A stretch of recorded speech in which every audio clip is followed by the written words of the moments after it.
87 সাল থেকে। 94 সালে আমরা শুরু করে 96-তে হাসপাতাল চালু করেছি। আমিও অনেক জোয়ান ছিলাম, মিল্টনও তখন অনেক জোয়ান ছিল, আর আমরা সবাই বুড়া হচ্ছি।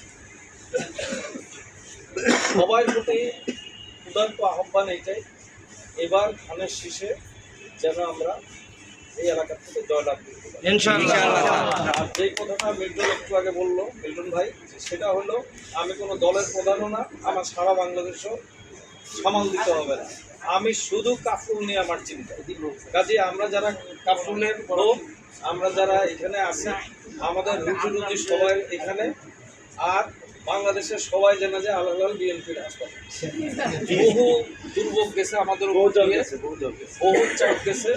ইনশাল্লাহ আমরা সবাই মিলে যেন চেষ্টা করি মিল্টন ভাই যেন জয়যুক্ত। ইনশাআল্লাহ।